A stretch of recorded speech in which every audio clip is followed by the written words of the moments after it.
ತೆಂಗಿನೆಣ್ಣೆಯೇ ನಮಗೆ ಯಾಕೆ ತುಂಬಾ ಇಂಪಾರ್ಟೆಂಟ್ ಆರೋಗ್ಯಕ್ಕೆ, ಇದ್ರ ಬಗ್ಗೆ ಒಂದು ಕ್ಲಾರಿಟಿ ಬೇಕು. ಇವತ್ತು ಈ ಬೆಳಕಿನ ಕೆಳಗೆ ಕೂತಿದ್ದೀವಿ. ಹೌದು, ಥಾಮಸ್ ಆಲ್ವಾ ಎಡಿಸನ್ ಅವರು ಈ ಬಲ್ಬ್ನ ಕಂಡಿಡಿದ್ರು ಅಂತ ಹೇಳ್ತೇವೆ. ಎಡಿಸನ್ ಅವ್ರಿಗೆ ಏನಾದ್ರೂ ಗ್ಯಾಸ್ಟ್ರಿಕ್ ಇದ್ದಿದ್ರೆ ಅಥವಾ ಅವರಿಗೆ ಏನಾದರೂ ಬೇರೆದಿದ್ದಿದ್ರೆ ಅವರು ಬಲ್ಬ್ ಕಂಡುಹಿಡಿತಿರ್ಲಿಲ್ಲ, ಮೋಸ್ಟ್ಲಿ ಮೆಡಿಸಿನ್ ಕಂಡುಹಿಡಿಯಬೇಕು. ಆಯುರ್ವೇದನ ನೀವು ತೀಕ್ಷ್ಣವಾಗಿ ಗಮನಿಸಿದ್ರೆ ಟೊಮೊಟೊ ಹಣ್ಣು ಮತ್ತು ಹುಣಸೆ ಹಣ್ಣು ಎರಡೂ ಕೂಡ ಒಂದೇ. ಆದರೆ ಆಯುರ್ವೇದ ಹುಣಸೆ ಹಣ್ಣನ್ನು ತುಂಬ ರೆಕಮೆಂಡ್ ಮಾಡುತ್ತೆ. ಸಾಸಿವೆ ಗಿಡ ಒಂದು 3 ತಿಂಗಳು ಬದುಕಿದ್ರೆ, ಸೂರ್ಯಕಾಂತಿ ಗಿಡ ಒಂದು 4 ತಿಂಗಳು ಬದುಕುತ್ತೆ, ಕಡಲೆಕಾಯಿ ಗಿಡ ಒಂದು 5 ತಿಂಗಳು ಬದುಕುತ್ತೆ. ಆದರೆ ಒಂದು ತೆಂಗಿನ ಗಿಡ ಎಷ್ಟು ವರ್ಷ ಬದುಕುತ್ತೆ ಅಂತ ನಾವು ನಿಮ್ಮನ್ನು ಕೇಳಿದ್ರೆ ಗೊತ್ತು. ಸುಮಾರು 500 ವರ್ಷದವರೆಗೂ ಒಂದು ತೆಂಗಿನ ಮರ ಬದುಕಿರೋ ಉದಾಹರಣೆಗಳು. ವಿಜ್ಞಾನಿಗಳು ಈ ಏಡಿ ಏನ್ ತಿಂತಿದೆ ಅನ್ನೋದನ್ನ ರಿಸರ್ಚ್ ಮಾಡಿದಾಗ ಆ ಏಡಿ ತೆಂಗಿನಕಾಯಿನ ತಿಂತಾ ಇರುತ್ತೆ. ಅದಕ್ಕೋಸ್ಕರ ಆ ಏಡಿಗೆ ಇಟ್ಟಿರೋ ಹೆಸರು ಕೋಕೋನಟ್ ಕ್ರಾಬ್ ಅಂತ. ಆ ಏಡಿನ ನೋಡಿದ್ರೆ ತುಂಬಾ ದಪ್ಪ, ನಿಮ್ಮ ಕೈನ ಈಸಿಯಾಗಿ ಕತ್ತರಿಸುತ್ತೆ. ಸಂದೀಪ್, ನಾವು ಜಗತ್ತನ್ನ ವಿರೋಧಿಸಕ್ಕಾಗಲ್ಲ. ನಾವು ಜಗತ್ತನ್ನ ವಿರೋಧಿಸಿದಲ್ಲಿ ಇಡೀ ಸಮಾಜವೇ ನಮ್ಮನ್ನು ವಿರೋಧಿಸಕ್ ಸ್ಟಾರ್ಟ್ ಆಗುತ್ತೆ.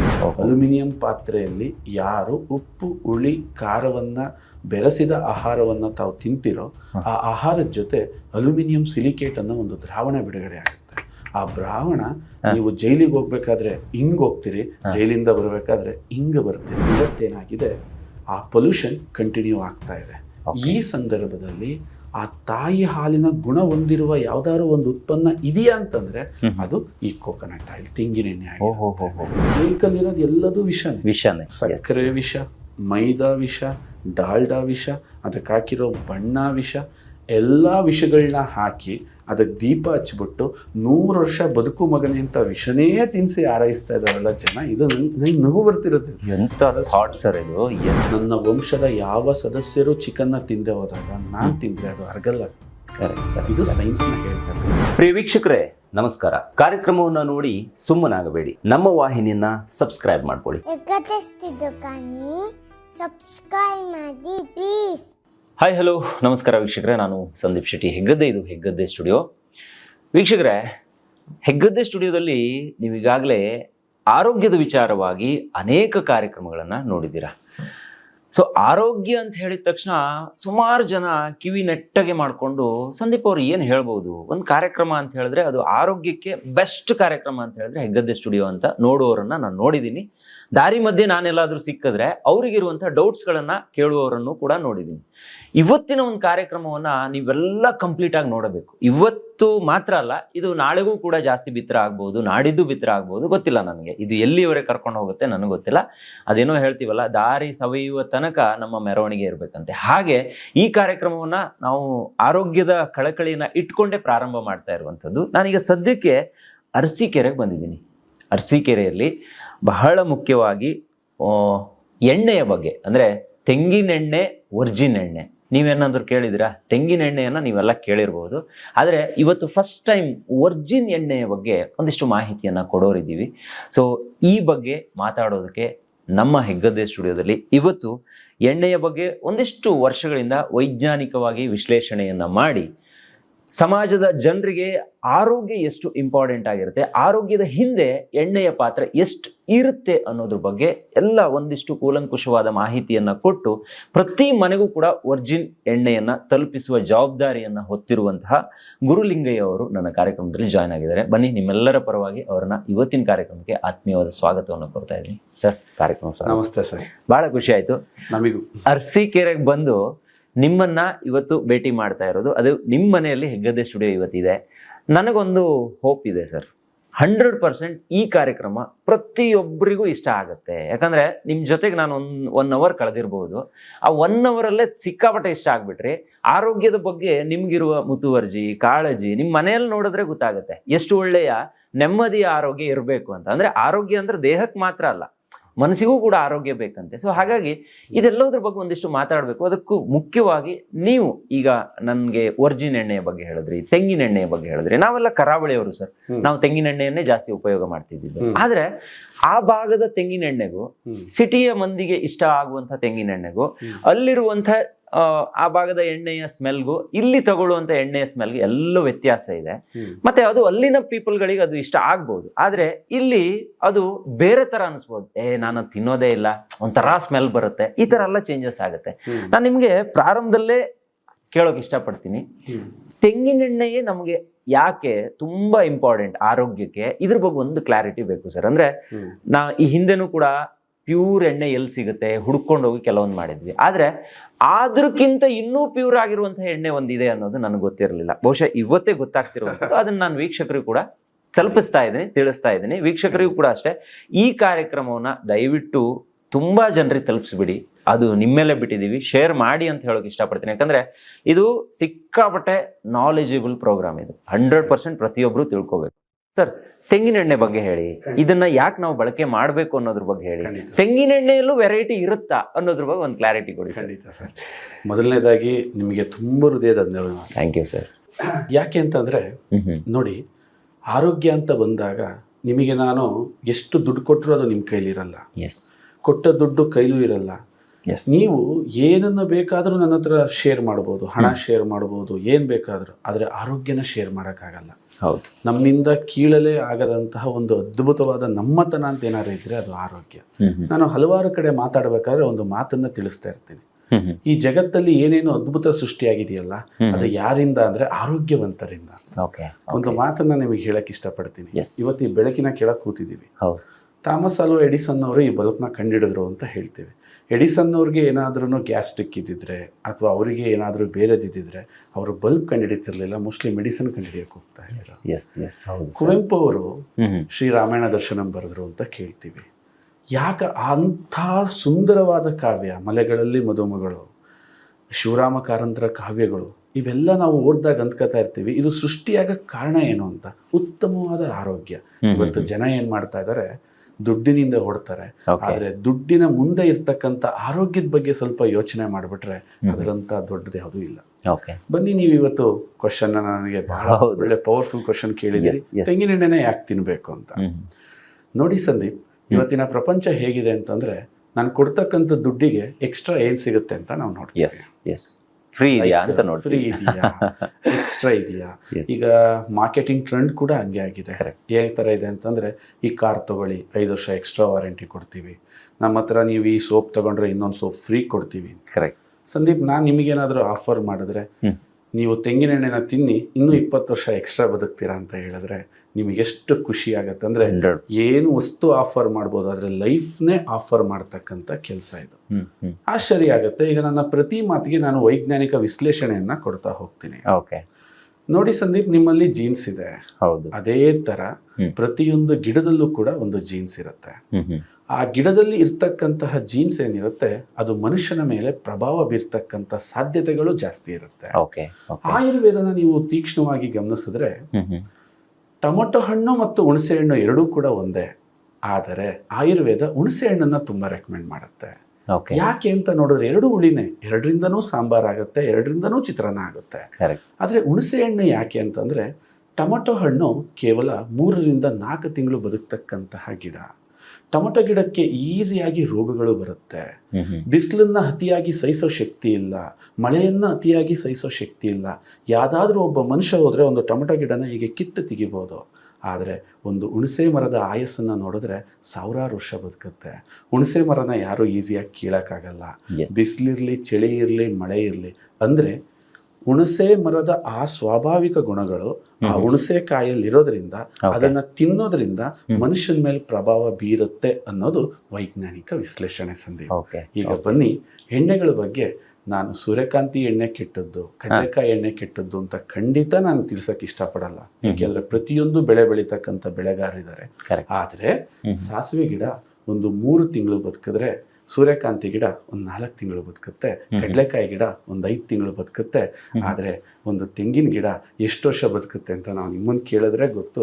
ಸುಮಾರು 500 ವರ್ಷದವರೆಗೂ ಒಂದು ತೆಂಗಿನ ಮರ ಬದುಕಿರೋ ಉದಾಹರಣೆಗಳು. ಸೊ ತೆಂಗಿನ ಮರದಿಂದ ಇದನ್ನ ತಿನ್ನೋದ್ರಿಂದ ನನ್ನ ಆಯಸ್ಸು ವೃದ್ಧಿ ಆಗುತ್ತೆ ಅನ್ನೋದಕ್ಕೆ ಒಂದು ಜೀವಿ ನಮಗೆ ಬಹಳ ಮಾರ್ಗದರ್ಶನ ಕೊಡುತ್ತೆ. ಇವತ್ತು ವೀಕ್ಷಕರು ಎಲ್ಲರ ಕೈಲೂ ಫೋನ್ ಇರುತ್ತೆ. ಸೊ ಅವ್ರು ಈಸಿಯಾಗಿ ಇದನ್ನ ಸರ್ಚ್ ಮಾಡಿ ಕೂಡ ನೋಡ್ಬೋದು. ನಿಮಗೆ ಏಡಿಗಳು ಗೊತ್ತಿರ್ಬೋದು. ಕರಾವಳಿ ಭಾಗದವರಿಗೆ ಏಡಿ ಒಂದು 100% ಗೊತ್ತಿರುತ್ತೆ. ಅದು ಈಗ ಮಳೆಗಾಲ ಬೇರೆ, ಫಸ್ಟ್ ಮಳೆ ಬಂದ್ರೆ ಏಡಿಗಳು ಜಾಸ್ತಿ ಸಿಗ್ತವೆ. ಏಡಿ 2 ತರ ಇರುತ್ತೆ. ನಮ್ಮಲ್ಲಿ ಗದ್ದೆಗಳಲ್ಲೂ ಕೂಡ ಏಡಿಗಳು ನಮ್ಮ ಕಡೆ ಬರುತ್ತೆ. ಅದರ ದೇಹದ ತೂಕ ಒಂದು 25 ರಿಂದ 30 ಗ್ರಾಮ್ ತೂಕ ಇರುತ್ತೆ. ಸೀಸನ್ ಅಲ್ಲಿ ಒಂದು 2-3 ತಿಂಗಳು ಅಷ್ಟೇ ಅದರ ಲೈಫ್ ಸೈಕಲ್, ಅದು ಮುಗಿದು ಹೋಗುತ್ತೆ. ನಿಮ್ಮಲ್ಲಿ ಸಮುದ್ರ ಏಡಿಗಳು ಅಂತ ಬರ್ತವೆ. ಹೌದು. ಅವು ಸುಮಾರು 1 kg ತೂಗ್ತವೆ. ಹ್ಮ್. ಹತ್ತತ್ರ ಅದರ ದೇಹದ ತೂಕದ ಮೇಲೆ ಅದು 1-2 ವರ್ಷ ಬದುಕುತ್ತೆ. ಪೆಸಿಫಿಕ್ ಕಂಟ್ರಿನಲ್ಲಿ ಒಂದು ಜಾತಿಯ ಏಡಿಗಳು ಕಂಡು ಬರ್ತವೆ. ಆ ಏಡಿಗಳು ತೂಕದಲ್ಲಿ ಒಂದೊಂದು 30 kg ವರೆಗೂ ತೂಗ್ತಿರ್ತವೆ. ಅದರ ಜೀವನ ಸೈಕಲ್ ಅಂತ ಏನ್ ಕರಿತೀವಿ, ಲೈಫ್ ಸೈಕಲ್ ಅಂತ ಏನ್ ಕರಿತೀವಿ, 50 ವರ್ಷದವರೆಗೂ ಬದುಕ್ತಿರುತ್ತೆ ಸಂದೀಪ್. ವಿಜ್ಞಾನಿಗಳಿಗೆ ಆಶ್ಚರ್ಯ ಆಗುತ್ತೆ, ಇದರ ಜಾತಿಯ ಎಲ್ಲಾ ಏಡಿಗಳು ಇಷ್ಟು ಜಲ್ದಿ ತಮ್ಮ ಲೈಫ್ ಅನ್ನ ಮುಗಿಸಿದ್ರೆ ಇದು ಒಂದು ಜಾತಿಯ ಏಡಿ ಯಾಕೆ ಇಷ್ಟು ದಿನ ಬದುಕುತ್ತೆ ಅಂತ ಅಂದಾಗ ವಿಜ್ಞಾನದಲ್ಲಿ ವೆರಿ ಸಿಂಪಲ್. ನೀವು ಯಾವುದು ಚೆನ್ನಾಗಿ ಪರ್ಫಾರ್ಮೆನ್ಸ್ ಮಾಡುತ್ತೋ ಅದ್ರ ಇನ್ಪುಟ್ನ ಚೆಕ್ ಮಾಡ್ತೀವಿ. ನೀವು ಎಷ್ಟು ರ್ಯಾಂಕ್ ಕೊಡೋದ್ರಿ ಅಂದ್ರೆ ಯಾವ ಸ್ಕೂಲ್ ಅಂತ ಚೆಕ್ ಮಾಡ್ತೀವಿ. ಹೌದು. ಈ ಮೊಬೈಲ್ ತುಂಬಾ ಚೆನ್ನಾಗಿ ಚಾರ್ಜ್ ಆಗುತ್ತೆ, ಯಾವ ಕರೆಂಟ್. ಬೈಕ್ ಚೆನ್ನಾಗಿ ಮೈಲೇಜ್ ಬರುತ್ತೆ ಅಂದ್ರೆ ಯಾವ ಪೆಟ್ರೋಲ್. ಸಿಂಪಲ್. ಅದೇ ತರ ವಿಜ್ಞಾನದಲ್ಲಿ ವಿಜ್ಞಾನಿಗಳು ಈ ಏಡಿ ಏನ್ ತಿಂತಿದೆ ಅನ್ನೋದನ್ನ ರಿಸರ್ಚ್ ಮಾಡಿದಾಗ ಆ ಏಡಿ ತೆಂಗಿನಕಾಯಿನ ತಿಂತಾ ಇರುತ್ತೆ. ಅದಕ್ಕೋಸ್ಕರ ಆ ಏಡಿಗೆ ಇಟ್ಟಿರೋ ಹೆಸರು ಕೋಕೋನಟ್ ಕ್ರಾಬ್ ಅಂತ. ನೀವು ಗೂಗಲ್ ಮಾಡಿ ನೋಡಿ, ಆ ಏಡಿನ ನೋಡಿದ್ರೆ ತುಂಬಾ ದಪ್ಪ, ನಿಮ್ಮ ಕೈನ ಈಸಿಯಾಗಿ ಕತ್ತರಿಸುತ್ತೆ ಸಂದೀಪ್. ಅದು ಅಂತ ಸ್ಟ್ರಾಂಗ್ ಕೊಂಡಿಗಳು. ಅದು ಎಂತ ಬುದ್ಧಿವಂತ ಏಡಿ ಅಂದ್ರೆ ತೆಂಗಿನಕಾಯಿನ ತಿನ್ಲಿಕ್ಕೆ ತೆಂಗಿನ ಮರದಿಂದ ಕಾಯಿನ ಕಿತ್ತು ಕೆಳಗಾಕತ್ತೆ. ಅದು ಒಡೆಯ ತನಕ ಮೇಲಿಂದ ಕೆಳಗಾಕಿ ಆ ತೆಂಗಿನಕಾಯಿನ ತಿನ್ನುತ್ತೆ. ಆ ಬುದ್ಧಿವಂತಿಕೆ ಅದೆಲ್ಲದೂ ಕೂಡ ತೆಂಗಿನಕಾಯಿಯಿಂದ ಬಂದಿದೆ ಅನ್ನೋದು ಒಂದು ವಾದ. ಇದರ ಜೊತೆಗೆ ವೈಜ್ಞಾನಿಕ ವಿಶ್ಲೇಷಣೆಗಳನ್ನ ನಾನು ತಿಳಿಸಕ್ಕೆ ಇಷ್ಟಪಡ್ತೀನಿ. ಸೊ ನಮ್ಮ ದೇಶದಲ್ಲಿ ಅತ್ಯಂತ ಹೆಚ್ಚು ದೀರ್ಘಾಯುಷಿಗಳಿರುವ ರಾಜ್ಯ ಯಾವುದು ಅಂತ ನೀವು ಕೇಳಿದ್ರೆ ಅದು ಕೇರಳ. ಯಾಕೆಂದ್ರೆ ಕೇರಳದಲ್ಲಿ ತಿಂತಕ್ಕಂಥದ್ದು ತೆಂಗಿನೆಣ್ಣೆ. ಇಷ್ಟು ವೈಜ್ಞಾನಿಕ ಯಾಕೆ ತೆಂಗಿನೆಣ್ಣೆನ ತಿನ್ಬೇಕು, ಯಾರಿಗೆ ದೀರ್ಘಾಯುಷಿಗಳಾಗಬೇಕು ಅನ್ನೋ ಆಸೆ ಇದೆಯೋ ಅವರು ತೆಂಗಿನೆಣ್ಣೆನ ಖಂಡಿತ ತಿನ್ಬೇಕು ಅಂತ ಹೇಳಿ. ನೋಡಿ, ಯಾಕೆ ತೆಂಗಿನೆಣ್ಣೆ ತಿನ್ಬೇಕು ಅಂತ. ಈಗ ನಾವು ಎಷ್ಟೋ ವರ್ಷಗಳಿಂದ ತೆಂಗಿನೆಣ್ಣೆಯನ್ನು ಯೂಸ್ ಮಾಡ್ತಾ ಇದ್ದೀವಿ. ನಾವು ಎಲ್ಲಿವರೆಗೆ ಮಾರು ಹೋಗಿದೀವಿ ಅಂತ ಹೇಳಿದ್ರೆ, ಈಗ ನಾನೇ ಒಬ್ಬ ಕರಾವಳಿ ಭಾಗದವನಾಗಿ ಅಥವಾ ಒಂದು ಹಳ್ಳಿಯ ಹುಡುಗ ಆಗಿ ನಾವು ಇವತ್ತು ನೋಡ್ತಾ ಇರೋದು ಹೇಗಿದೆ ಅಂತ ಹೇಳಿದ್ರೆ, ತಲೆಗೆ ಹಾಕೋದಕ್ಕೆ ಮಾತ್ರ ಎಣ್ಣೆಯನ್ನ ಯೂಸ್ ಮಾಡ್ತಿದ್ದೀವಿ. ಪುಟ್ಟ ಮಕ್ಕಳು ಹುಟ್ಟಿದಾಗ ಮೈಗೆ ಹಚ್ಚೋದಕ್ಕೆ ಮಾತ್ರ ಎಣ್ಣೆಯನ್ನ ಯೂಸ್ ಮಾಡ್ತಿದ್ದೀವಿ. ನಮ್ಮ ಅಡುಗೆ ಮನೆಯಲ್ಲಿರ್ಬೇಕಾಗಿರುವಂತಹ ಎಣ್ಣೆ ಇವತ್ತು ಎಲ್ಲೋ ಒಂದು ತಲೆಯ ಕೂದಲು ಚೆನ್ನಾಗಿರುತ್ತೆ ಅನ್ನೋ ಪರ್ಪಸ್ ಅಲ್ಲಿ ಮಾತ್ರ ಇದೆ ಬಿಟ್ರೆ, ಅಡುಗೆ ಮನೆಯಲ್ಲಿರುವಂತ ಆಯಿಲ್ಗಳೆಲ್ಲ ದೊಡ್ಡ ದೊಡ್ಡ ಕಂಪನಿಗಳ ಒಂದು ರೆಕಮೆಂಡ್, ನಾವೆಲ್ಲ ಅಡ್ವರ್ಟೈಸ್ಮೆಂಟ್ ಅಲ್ಲಿ ನೋಡ್ತೀವಲ್ಲ ಅಂತಹ ಎಣ್ಣೆಗಳಿವೆ. ಸೊ ಇದು ರಾಂಗ್ ಅನ್ನೋದು ಈಗ ನೀವು ಹೇಳಿದ್ಮೇಲೆ ತೆಂಗಿನೆಣ್ಣೆಗೆ ಎಷ್ಟು ಪ್ರಾಮುಖ್ಯತೆ ಇದೆ ಅನ್ನೋದು ಇವತ್ತು ನನಗೆ ಗೊತ್ತಾಗ್ತಾ ಇದೆ ಸರ್. ಇನ್ನೊಂದು ಪ್ರಶ್ನೆ ಕೇಳಲೇಬೇಕು. ಈಗ ನಮ್ಮೆಲ್ಲರಿಗೂ ಕೂಡ ಇವತ್ತು ಚಾಲೆಂಜಿಂಗ್ ಆಗ್ತಾ ಇರೋದು ರೋಗ ನಿರೋಧಕ ಶಕ್ತಿ. ಅಂದ್ರೆ ನಮ್ಮಲ್ಲಿ ತುಂಬಾ ಪೊಲ್ಯೂಷನ್ ಆಗ್ತಾ ಇದೆ. ನಾವು ಯಾವುದನ್ನು ಕೂಡ ನೆಟ್ಟಗಾಗಿ ಇಟ್ಕೊಂಡಿಲ್ಲ ಸರ್, ಎಲ್ಲವನ್ನ ಹಾಳು ಮಾಡ್ಕೊಂಡಿದ್ವಿ. ಪರಿಸರ ಅನ್ನೋದು ಇವತ್ತು ಕ್ಷಣಿಕ ಆಗ್ಬಿಟ್ಟಿದೆ. ನಮ್ಮಲ್ಲಿ ಇಲ್ವೇ ಇಲ್ಲ ಇವತ್ತು ಪರಿಸರ. ಎಲ್ಲ ಕಿತ್ತು ರೋಡ್ಗಳು, ಅಥವಾ ಈಗ ಮೆಟ್ರೋ ಸಿಟಿ ಅಂತ ಬಂದ್ಮೇಲೆ ಬೆಂಗಳೂರು ಅಂತ ಸಿಟಿಲೇ ಎಷ್ಟೊಂದು ಮರಗಳನ್ನ ನಾವು ಕಡ್ದು ಹಾಕ್ಬಿಟ್ವಿ. ಆದ್ರೆ ನಾನು ಎಲ್ಲೋ ಕೇಳಿದ್ದೆ, ತೆಂಗಿನೆಣ್ಣೆಗೆ ರೋಗ ನಿರೋಧಕ ಶಕ್ತಿಯನ್ನ ಉಲ್ಬಣ ಮಾಡುವಂತ ಶಕ್ತಿ ಇದೆ ಅನ್ನೋದು ಗೊತ್ತಿರುವಂತ ಮ್ಯಾಟ್ರು. ಸೊ ಇದು ಹೌದಾ, ನಿಜವಾಗ್ಲೂ ಆ ಪ್ರಮಾಣದಲ್ಲಿ ವರ್ಕ್ ಆಗುತ್ತಾ ತೆಂಗಿನೆಣ್ಣೆ? ಸಂದೀಪ್, ಎಂತ ಅದ್ಭುತ ಪ್ರಶ್ನೆ ಕೇಳಿದ್ರಿ ಅಂತಂದ್ರೆ, ಈ ವಿಚಾರವಾಗಿ ನಾನು ಒಂದು ಕಾಲೇಜಲ್ಲಿ 2.5 ಗಂಟೆ ಲೆಕ್ಚರಿಂಗ್ ಕೊಟ್ಟಿದ್ದೆ ರೋಗ ನಿರೋಧಕ ಶಕ್ತಿಯ ಬಗ್ಗೆ. ಜಾಗೃತಗೊಳಿಸಿದಿರಿ, ಥ್ಯಾಂಕ್ ಯು ಸೋ ಮಚ್. ಅದ್ಭುತವಾದ ಪ್ರಶ್ನೆ ಇದು. ಬನ್ನಿ, ಇವತ್ತೇನಾಗ್ತಿದೆ, ಜಗತ್ತು ಬೆಳೀತಾ ಇದೆ. ನಾವು ಜಗತ್ತನ್ನ ವಿರೋಧಿಸಕ್ಕಾಗಲ್ಲ. ನಾವು ಜಗತ್ತನ್ನ ವಿರೋಧಿಸಿದಲ್ಲಿ ಇಡೀ ಸಮಾಜವೇ ನಮ್ಮನ್ನು ವಿರೋಧಿಸಕ್ ಸ್ಟಾರ್ಟ್ ಆಗುತ್ತೆ. ಟೂತ್ ಪೇಸ್ಟ್ ನ ನೀವು ಅವಾಯ್ಡ್ ಮಾಡಕ್ಕಾಗಲ್ಲ. ಬೇವಿನ ಕಡ್ಡಿಲಿ ನೀವೇನಾದ್ರೂ ಹಲ್ ತಿಕ್ಕಕ್ ಹೋದ್ರೆ ನಿಮ್ಮ ಮನೆಯವರೇ ನಿಮ್ಮನ್ನ ಆಚೆ ಕಳಿಸೋಂತ ಸಂದರ್ಭ. 100%. ಅದು ಶಿಲಾಯುಗದ ವ್ಯಕ್ತಿನ ಮದುವೆ. ಕೇಳಲಿಕ್ಕೆ ಚಂದ, ಅನುಸರಿಸ್ಲಿಕ್ಕೆ ತುಂಬಾ ಕಷ್ಟ. ನೋಡಿ, ಇವತ್ತು ರೋಗ ನಿರೋಧಕ ಶಕ್ತಿ ಹೇಗೆ ಜನಗಳು ನಿರಾತಂಕವಾಗಿದ್ದಾರೆ ಅಂತಂದ್ರೆ, ಅವ್ರ ದೇಹಕ್ಕೆ ವಿಷಗಳು ಹೇಗೆ ಪ್ರವೇಶ ಆಗ್ತಿದೆ ಅನ್ನೋದೇ ಅವ್ರಿಗೆ ಗೊತ್ತಾಗ್ತಾ ಇದೆ. ನಿಮಗೊಂದು ಇಂಟ್ರೆಸ್ಟಿಂಗ್ ಸ್ಟೋರಿ ಹೇಳ್ತೀನಿ, ಆನಂತರ ಇದಕ್ಕೆ ಖಂಡಿತ ಸರ್. ಫಸ್ಟ್ ಆಫ್ ಆಲ್, ಹಿಂದೆ ಸ್ವತಂತ್ರ ಹೋರಾಟಗಾರರನ್ನ ಜೈಲಿಗೆ ಹಾಕ್ತಾ ಇದ್ರು. ಕ್ರಾಂತಿಕಾರಿಗಳು, ಸಂಗೊಳ್ಳಿ ರಾಯಣ್ಣನವ್ರು ಇರ್ಬೋದು, ಭಗತ್ ಸಿಂಗ್ ಅವ್ರು ಇರ್ಬೋದು. ಬ್ರಿಟಿಷರು ಆ ಟೈಮಲ್ಲಿ ಒಂದು ಆಯುಧನ ಹಾಕೋತಾರೆ. ಯಾಕೆಂದ್ರೆ ಕ್ರಾಂತಿಕಾರಿಗಳನ್ನ ಮಟ್ಟ ಹಾಕ್ಬೇಕು ಅಂದ್ರೆ ಅವ್ರನ್ನ ತಗೊಂಡೋಗಿ ಅವ್ರೂರಲ್ಲೇ ಗಲ್ಲಿಗೆ ಏರಿಸ್ಬೇಕು. ಅದನ್ನು ನೋಡಿದಂತಹ ಜನ ಎದುರಿ ಮತ್ತೆ ಯಾರು ಕ್ರಾಂತಿಕಾರಿಗಳು ಬರಲ್ಲ. ಇದು ಬ್ರಿಟಿಷರ ತಂತ್ರ ಆಗಿತ್ತು. ಆದ್ರೆ ಅದು ಫೇಲ್ ಆಯ್ತು. ಯಾಕೆಂದ್ರೆ ಅವ್ರು ಹೋಗಿ ಗಲ್ಲಿಗೆ ಹಾಕ್ದಾಗ ಅದನ್ನ ನೋಡಿದಂತ 100 ಜನ ಕ್ರಾಂತಿಕಾರಿಗಳು ರಕ್ತ ಕುದಿಯಕ್ ಸ್ಟಾರ್ಟ್ ಆಯ್ತು. ಇವನ್ ಯಾಕೆ ಸತ್ತ, ಇವನ್ ಸತ್ತಿದ್ ನಮಿಗೋಸ್ಕರ, ಇನ್ನೂ ಕ್ರಾಂತಿಕಾರಿಗಳು. ಆ ಟೈಮಲ್ಲಿ ಒಬ್ಬ ಬ್ರಿಟಿಷ್ ಅಧಿಕಾರಿ ಒಂದು ಪ್ಲಾನ್ ಮಾಡ್ತಾನೆ. ಇವ್ರನ್ನ ಹೀಗೆ ಸಾಯಿಸಬಾರ್ದು, ಇವರಿಗೆ ಸ್ಲೋ ಪಾಯ್ಸನ್ ಕೊಟ್ಟು ಸಾಯಿಸ್ಬೇಕು ಅಂತ ಒಂದು ಪ್ಲಾನ್ ಆಗುತ್ತೆ. ಆ ಟೈಮಲ್ಲಿ ಇಂಟ್ರೊಡ್ಯೂಸ್ ಆದಂತಹ ಒಂದು ಪಾತ್ರೆ ಅಲ್ಯೂಮಿನಿಯಂ. ಅಲ್ಯೂಮಿನಿಯಂ ಪಾತ್ರೆಯಲ್ಲಿ ಯಾರು ಉಪ್ಪು ಹುಳಿ ಖಾರವನ್ನು ಬೆರೆಸಿದ ಆಹಾರವನ್ನು ತಾವು ತಿಂತಿರೋ ಆ ಆಹಾರದ ಜೊತೆ ಅಲ್ಯೂಮಿನಿಯಂ ಸಿಲಿಕೇಟ್ ಅನ್ನೋ ಒಂದು ದ್ರಾವಣ ಬಿಡುಗಡೆ ಆಗುತ್ತೆ. ಆ ದ್ರಾವಣ ನೀವು ಜೈಲಿಗೆ ಹೋಗ್ಬೇಕಾದ್ರೆ ಹಿಂಗ್ ಹೋಗ್ತೀರಿ, ಜೈಲಿಂದ ಬರಬೇಕಾದ್ರೆ ಹಿಂಗ್ ಬರ್ತೀರಿ. ಇದು ಬ್ರಿಟಿಷರು ಅವರನ್ನ ಒಂದು ಕ್ರಾಂತಿಕಾರಿಗಳನ್ನ ತಗ್ಗಿಸ್ಲಿಕ್ಕೆ ಮಾಡಿದಂತಹ ಒಂದು ಉಪಯೋಗ. ಬ್ರಿಟಿಷ್ ರೋಗ ಆಯ್ತು, ಸ್ವತಂತ್ರ ಒಂದು ಎಷ್ಟು ವರ್ಷ ಆಯ್ತು, ಇವತ್ತು ಎಲ್ಲೆಲ್ಲೂ ಅಲ್ಯೂಮಿನಿಯಂ ಪಾತ್ರೆಗಳೇ ಇದಾವೆ. ನಾನು ಇದನ್ನ ತಪ್ಸಿ ಅಂತಲ್ಲ, ತಪ್ಸಕ್ ಆಗಲ್ಲ ಅಂತ ನಾನು ಹೇಳಕ್ಕೆ ಟ್ರೈ ಮಾಡ್ತಾ ಇದ್ದೀನಿ. ಯಾವ್ದಾದ್ರು ಹೋಟೆಲ್ಗೆ ಹೋಗ್ಬಿಟ್ಟು ಸಂದೀಪ್, ನಿಮ್ಮಲ್ಲಿ ಅಲ್ಯೂಮಿನಿಯಂ ಪಾತ್ರೆ ಇಲ್ಲದೇ ಇರೋ ಅಡುಗೆ ಇದೆಯಾ ಅಂತ ಕೇಳಿದ್ರೆ ನೀವು ದಯವಿಟ್ಟು ನಮ್ಮ ಹೋಟ್ಲಿಗೆ ಬರಬೇಡಿ ಅಂತ ಹೇಳೋ ಮಾತುಗಳು ಜಾಸ್ತಿ. ಮದುವೆಗಳು, ಸಮಾರಂಭಗಳು, ಅಂದ್ರೆ ಎಲ್ಲಾ ಕಡೆಯಿಂದ ವಿಷ ವಿಷ ವಿಷ ವಿಷ ಇವತ್ತು ಮನುಷ್ಯನಿಗೆ ಸೇರ್ತಾ ಇದೆ. ಇದಕ್ಕಿರೋ ಪರಿಹಾರ ಏನು ಸಂದೀಪ್? ನಾವು ಊಟ ಮಾಡ್ದಂಗೆ ಇರೋಕ್ಕಾಗಲ್ಲ, ನೀರು ಕುಡಿದಂಗೆ ಇರೋಕ್ಕಾಗಲ್ಲ, ಗಾಳಿ ವಿಷ, ನೀರು ವಿಷ. ಇದಕ್ಕಿರೋದೊಂದೇ ನಮ್ಮಲ್ಲಿ ಭಗವಂತ ಕೊಟ್ಟಿರ್ತಕ್ಕಂಥ ಒಂದು ರೋಗ ನಿರೋಧಕ ಶಕ್ತಿನ ಹೆಚ್ಚಿಸ್ಕೋಬೇಕು. ಈ ರೋಗ ನಿರೋಧಕ ಶಕ್ತಿನ ಹೆಚ್ಚಿಸ್ಕೊಳ್ಳಿಕ್ಕೆ ಭೂಮಿ ಮೇಲೆ ನಮಗೆ ಎರಡೇ ಅವಕಾಶ ಇದೆ. ಮೊದಲನೇ ಅವಕಾಶ, ನಾನು ಮಗುವಾಗಿ ಹುಟ್ಟಿದಾಗ ಅದು ತಾಯಿ ಹಾಲಿನ ಮುಖಾಂತರ ನಾವು ಪಡಿತೀವಿ. ಯಾಕೆ ಅಂತಂದ್ರೆ ಹುಟ್ಟಿದಂತಹ ಮಗುಗೆ ಯಾವುದೇ ಆಹಾರಗಳನ್ನ ಅರಗಿಸಿಕೊಳ್ಳುವ ಶಕ್ತಿ ಇರಲ್ಲ. ಆ ಮಗುಗೆ ಏನ್ ತಿಂದ್ರೂ ಕೂಡ ಆ ಮಗು ಫೇಲ್ ಆಗುತ್ತೆ. ಆ ಸಂದರ್ಭದಲ್ಲಿ ಭಗವಂತ ತಾಯಿಯ ಎದೆ ಹಾಲು ಅಂತ ಕೊಟ್ಟಿದ್ದಾನೆ. ಯಾಕೆಂದ್ರೆ ಆ ತಾಯಿಯ ಎದೆ ಹಾಲನ್ನ ಮಗು ತನ್ನ ಬಾಯಿಯ ಜೊಲ್ಲಿನ ರಸದಲ್ಲಿ ಇಟ್ಕೊಂಡ್ರೆ ಸಾಕು, ಅದು ಕರಗಿ ಮಗುವಿನ ದೇಹಕ್ಕೆ ಶಕ್ತಿಯನ್ನ ಕೊಡುತ್ತೆ. ನೋಡಿ ಎಂತ ಅದ್ಭುತ! ಬಾಯಲ್ಲಿ ಆಹಾರ ಅರಗಿಸುವಂತ ಆಹಾರನೇ ದೇವರು ಮಾಡಿಕೊಟ್ಟಿದ್ದಾನೆ. ಅದನ್ನ ಕುಡಿದು ಕುಡಿದು ಕುಡಿದು ಆ ಮಗು ಈ ಪೊಲ್ಯೂಟೆಡ್ ಪ್ರಪಂಚಕ್ಕೆ ಹೊಂದಿ ಆ ಮಗು ದೊಡ್ಡದಾಗ್ತಾ ಬಂದು ಬೆಳೆಯುತ್ತೆ. ತಾಯಿಯ ಹಾಲು ಕೇವಲ ಇಂದಿನ ದಿನಗಳಲ್ಲಿ 1 ವರ್ಷ 2 ವರ್ಷ, ಕೆಲವರು 3 ವರ್ಷದ ತನಕ ಕುಡಿತಿದ್ದವರು ಇದ್ದಾರೆ. ಸಾಕಾಗಿತ್ತು ಸಂದೀಪ್, ಯಾಕೆಂದ್ರೆ ಪ್ರಪಂಚ ಪೊಲ್ಯೂಷನ್ ಆಗಿರ್ಲಿಲ್ಲ. ಇವತ್ತೇನಾಗಿದೆ, ಆ ಪೊಲ್ಯೂಷನ್ ಕಂಟಿನ್ಯೂ ಆಗ್ತಾ ಇದೆ. ಈ ಸಂದರ್ಭದಲ್ಲಿ ಆ ತಾಯಿ ಹಾಲಿನ ಗುಣ ಹೊಂದಿರುವ ಯಾವ್ದಾದ್ರು ಒಂದು ಉತ್ಪನ್ನ ಇದೆಯಾ ಅಂತಂದ್ರೆ ಅದು ಈ ಕೋಕೋನಟ್ ಆಯಿಲ್, ತೆಂಗಿನೆಣ್ಣೆ ಆಗಿದೆ. ಯಾಕೆಂದ್ರೆ ಇದರಲ್ಲಿ 53% ಸೋಡಿಯಂ ಮಾನೋಲಾರಿಕ್ ಆಸಿಡ್ ಇದೆ ಸಂದೀಪ್. ಅಂದ್ರೆ ಇದು 1 ಲೀಟರ್ನ ದಯವಿಟ್ಟು ನೀವು ಆ ಎಣ್ಣೆಗೆ ಹೋಲ್ಸಕ್ ಹೋಗ್ಬೇಡಿ. ಇದರಲ್ಲಿ 530 ಗ್ರಾಮ್ ಸೋಡಿಯಂ ಮಾನೋಲಾರಿಕ್ ಆಸಿಡ್ ಇದೆ. ಅಂದ್ರೆ ಅರ್ಥ ಮಾಡಿ, 1 ಲೀಟರ್ ಎಣ್ಣೆ ನಿಮ್ಮ ದೇಹನ ಪ್ರವೇಶಿಸ್ತು ಅಂತಂದ್ರೆ ಇನ್ನೆಷ್ಟು ಮಟ್ಟದ ರೋಗ ನಿರೋಧಕ ಶಕ್ತಿಯನ್ನ ಜಾಸ್ತಿ ಮಾಡುತ್ತೆ. ಇದಕ್ಕೆ ಇನ್ನೊಂದು ಇಂಟ್ರೆಸ್ಟಿಂಗ್ ಸಬ್ಜೆಕ್ಟ್ ನಾನು ಹೇಳ್ತೀನಿ ಸಂದೀಪ್, ಇದನ್ನ ನಮ್ಮ ವೀಕ್ಷಕರು ದಯವಿಟ್ಟು ಗಮನಿಸಬೇಕು.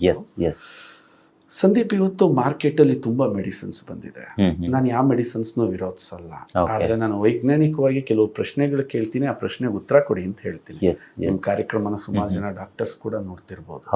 ನಾನು ತುಂಬಾ ಖುಷಿ ಪಡ್ತೀನಿ. ಯಾಕೆಂದ್ರೆ ವೈದ್ಯರಲ್ಲೂ ಕೂಡ ಇವತ್ತು ಎಷ್ಟು ಪ್ರಜ್ಞಾವಂತ ವೈದ್ಯರು ಬರ್ತಾ ಇದ್ದಾರೆ ಅಂತಂದ್ರೆ I am really proud of. ಅಂದ್ರೆ ಎಲ್ಲಿ ಈ ಅಂಧಕಾರ ಸಂಭವಿಸುತ್ತೋ ಅಲ್ಲಿ ಶ್ರೀಕೃಷ್ಣ ನಾನೇ ಮತ್ತೆ ವಾಪಸ್ ಹುಟ್ಟು ಬರ್ತೀನಿ ಅಂತ ಹೇಳ್ತಾರೋ, ಹಂಗೆ ಇವತ್ತು ಎಷ್ಟೋ ಜನ ಡಾಕ್ಟರ್ ಸ್ವಯಂ ಪ್ರೇರಿತವಾಗಿ ಇದನ್ನ ಟೀಚ್ ಮಾಡ್ತಾ ಇದ್ದಾರೆ. It's really proud moment.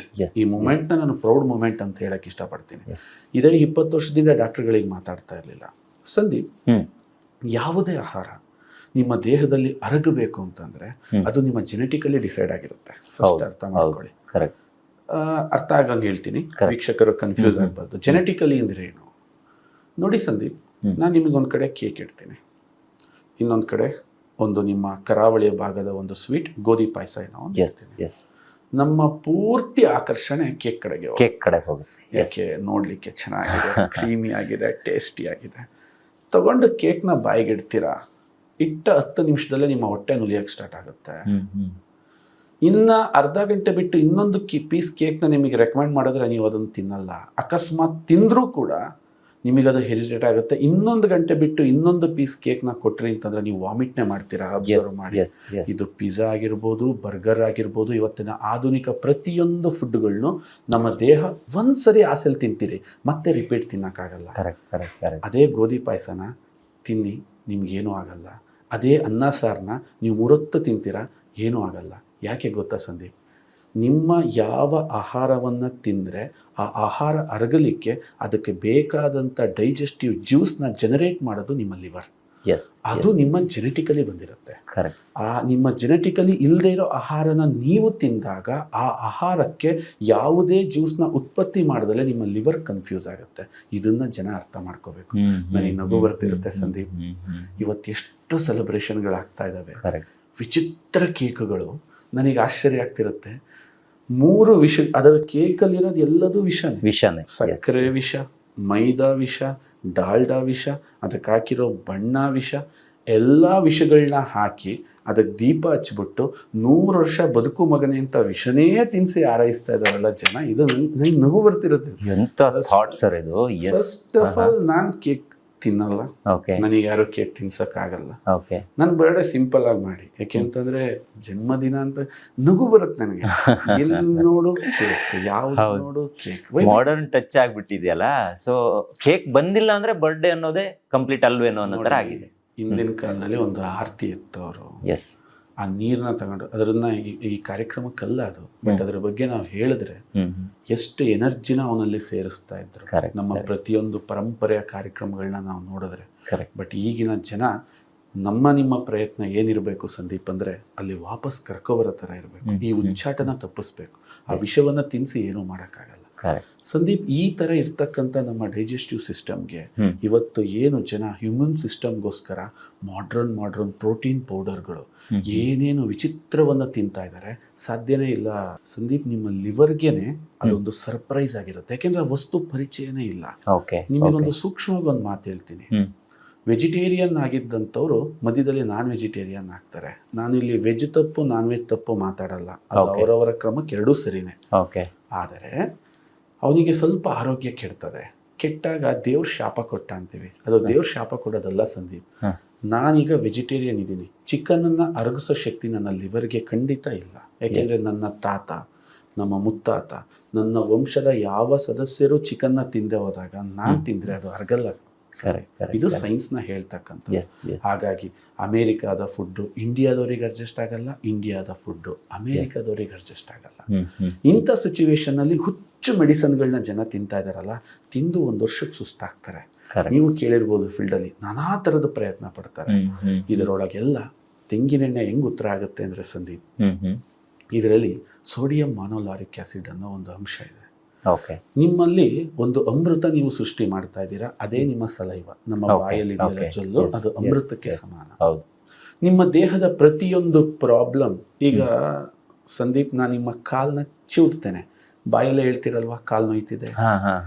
ನಿಮ್ಮ ಕೈಯನ್ನ ಚಿವುಡ್ತೇನೆ, ಬಾಯಲ್ಲೇ ಹೇಳ್ತಿರಲ್ವಾ ನಂದು. ನಿಮ್ಮ ತಲೆಯನ್ನ ಕೀಳ್ತೇನೆ, ನೀವು ಬಾಯಲ್ಲೇ ಹೇಳ್ತಿರಲ್ವಾ. ನಿಮ್ಮ ಬೆನ್ನಿಗೆ ನೋವು ಆಗ್ತದೆ, ಬಾಯಲ್ಲೇ ಹೇಳ್ತಿರಲ್ವಾ. ನಿಮ್ಮ ಬಾಯಿ ಹೇಗೆ ಕಮ್ಯುನಿಕೇಟರೋ ಅದೇ ತರ ನಿಮ್ಮ ಬಾಯಲ್ಲಿರುವ ಜೊಲ್ಲು ಕೂಡ ನಿಮ್ಮ ದೇಹದ ಪ್ರತಿಯೊಂದು ನೋವಿನ ಕಮ್ಯುನಿಕೇಟರ್. ಈ ಅಮೃತವನ್ನ ಯಾವಾಗ ನೀವು ಬಾಯಲ್ಲಿ ಹಾಕ್ತೀರಾ, ಅದನ್ನ 10 ನಿಮಿಷ ಇಡ್ತೀರಿ. ಜಸ್ಟ್ ಒಂದು 10 ಸೆಕೆಂಡ್ ಅಥವಾ 1 ನಿಮಿಷ ನೀವು ಅದನ್ನ ಬಾಯಲ್ಲಿ ಇಡಬೇಕು. ಇಟ್ಟಾಗ ಇದು ನಿಮ್ಮ ಜೊಲ್ಲಿನ ಜೊತೆ ಬೆರೆತು ಸೋಡಿಯಂ ಮಾನೋಲಾರಿನ್ ಆಗಿ ಪರಿವರ್ತನೆ ಹೊಂದುತ್ತೆ. ಅದು ಮನುಷ್ಯನ ದೇಹದಲ್ಲಿ ರೋಗ ನಿರೋಧಕ ಶಕ್ತಿ ಕಟ್ಟುವ ಇಟ್ಟಿಗೆ. ಇಷ್ಟ ಅರ್ಥ ಮಾಡ್ಕೊಳ್ಳಿ. ಇದು 10 ನಿಮಿಷದಲ್ಲಿ ನಿಮ್ಮ ದೇಹದ ಎಲ್ಲಾ ಭಾಗಕ್ಕೆ ಸ್ಪ್ರೆಡ್ ಆಗುತ್ತೆ. ಇದು ಕರಳಿಗೆ ಹೋಗುವ, ಅಲ್ಲಿ ಡೈಜೆಷನ್ ಆಗಿ ನಿಮ್ಮ ದೇಹಕ್ಕೆ ತಲುಪುವ ಯಾವುದೇ ಅವಶ್ಯಕತೆ ಇಲ್ಲಿ ಬೀಳೋದಿಲ್ಲ. ಅಂತ ಅಮೃತ ಈ ತೆಂಗಿನ ಎಣ್ಣೆ ಅಂತ ಹೇಳಕ್ಕೆ.